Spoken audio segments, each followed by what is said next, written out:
Hello, beautiful singers. This is Valerie White-Williams and Vocal Splendor Studios. And today I would like to talk to you about your voice as a machine. So when we talk about the science of resonance, we are looking at three things that create resonance. They are energy, vibration, and resonance.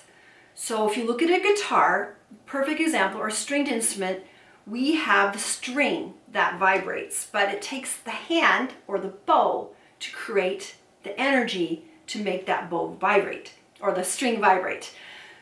What we need also with those stringed instruments is the body of the instrument. So a string by itself, just on a stick, is not going to resonate without something to resonate against. So again, the hand is the energy, the string vibrates, and it vibrates against the wood.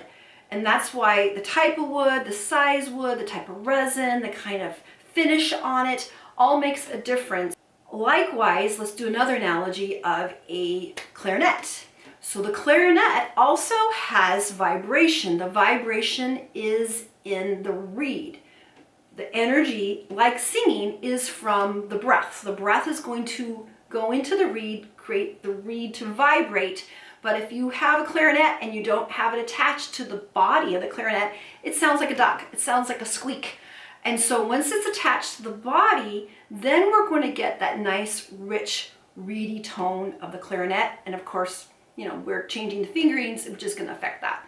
So for the voice, our vibrating is the vocal cords, which is behind the throat, in the larynx, and this is this little protective area where the vocal cords are here. So they are vibrating. The energy is our breath, which is why learning to manage the breath is such a big deal in singing. And yes, there's a lot of controversy about that. Some voice teachers go, oh, breath is overrated. We don't need to worry about that. Just do what's natural. And other people will say, oh no, you have to do it this way. You need to breathe this way.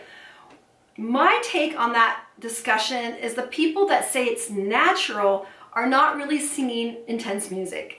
They're not singing opera, and they're not singing metal, and they're not singing Wicked and things like that, where the breath really needs to be consistent to sing that music well. If you're just singing folk music or just easy ballads that don't have much range, then natural works. But most of us have not been taught how to shout or say words and bring a bunch of vocal dynamics in our culture because we're indoors all day and we're shut down as children to stop yelling. We don't have recess to be able to let it all out. So breathing is a really big issue, I feel, and it often is the solution when people really understand how to manage the breath, which is why I have so many videos on that subject for you guys.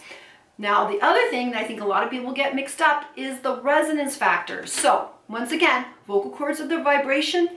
We are learning to control the energy, which is from our breath. And then the last thing is, again, the resonance. Where does the resonance come with singers? We don't have an instrument. We can't change out to a more expensive instrument like you can if you're a violinist. What it is the back of our throat and our mouth. That is where it is. Now, singers feel vibrations in their face. Those are sympathetic vibrations. It's not where the resonance comes from. It comes from our mouth. So there's the other thing. The other part of vocal training is learning to maximize resonation. The way we do that is by our mouth position, our jaw opening, and our vowels.